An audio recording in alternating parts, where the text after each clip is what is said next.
Class 12 Physics Chapter 6. Chapter 6 means electromagnetic induction, EMI. First try to understand electromagnetic induction. Primary knowledge try to understand first. The concept of electromagnetic induction was given by Faraday and Henry.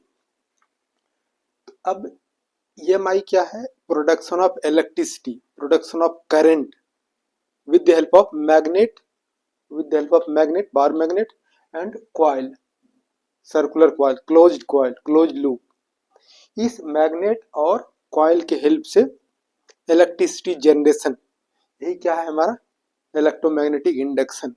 Electromagnetic induction क्या है? Electromagnetic induction is the phenomenon of production of electric current in a coil due to relative motion between magnet and a coil.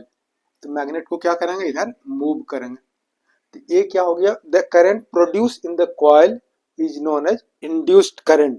The phenomenon of production of induced current in a coil due to relative motion between magnet and coil is known as electromagnetic induction. Now just try to understand.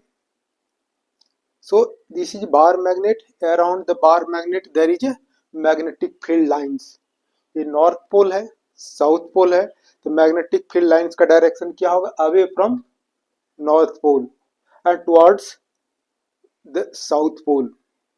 तो जब magnet, जिस यहाँ पर एक क्या है, एक coil है, सर्कुलर कॉइल है, क्लोज वायर है, और वायर में जब करंट फ्लो करेगा, how will you find out production of current?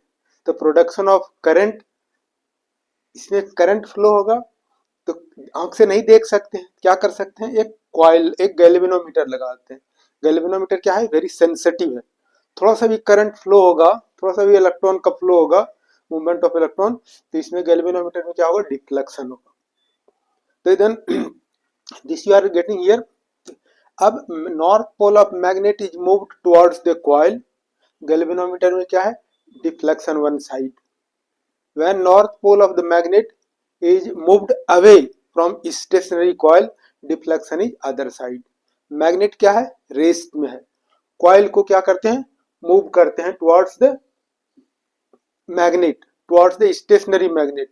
Then there is deflection in one side. This deflection shows current is flowing in the coil. When the coil is moved away from stationary magnet, again there is deflection in opposite side. दोनों जब rest में है तो there is no deflection. अब दोनों का just both coil and magnet both are brought close to the each other, then there is deflection one side. If both are moved away from each other, then again deflection is opposite side. तो यहाँ पर क्या देखा? जब magnet को move करते हैं तो ये magnetic field lines linked with the coil, यानी number of magnetic field line passing through the coil, more and more deflection होता है. या मैग्नेट को जब हम फर्स्ट मूव करेंगे तो लार्ज करंट इज प्रोड्यूस्ड. और अगर ये क्या होगा? Magnetic field is directly proportional to the current. जब मैग्नेट को इधर मूव करेंगे तो देयर इज डिफ्लेक्शन. अगर इस मैग्नेट को, स्ट्रॉन्ग मैग्नेट अगर हम लाएं स्ट्रॉन्ग, तो then more current will produce. या मैग्नेट को जो है बहुत फास्ट अगर मूव करें, द कॉइल है बहुत फास्ट अगर मूव करें, तो then there is relative motion more and more current is produce. यहाँ पर क्या देखा? Whenever there is magnetic flux linked with the coil, induced EMF, induced current is produced in the coil. जब दोनों rest में है magnet and coil, there is no change in magnetic flux, no current is produced in the coil.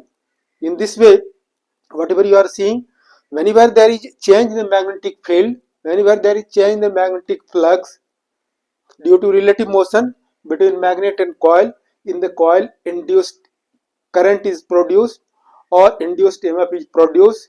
So this phenomenon of production of current in the coil due to relative motion between magnet and coil is known as electromagnetic induction.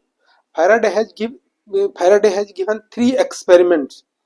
On the basis of experimental observation, you can study Faraday-Henry experiments After experimentation, after observation, the Faraday has given two laws. They are known as Faraday's law of electromagnetic induction. After that, you will study Faraday's law, Faraday's experiment, and then after that, Faraday's law of electromagnetic induction.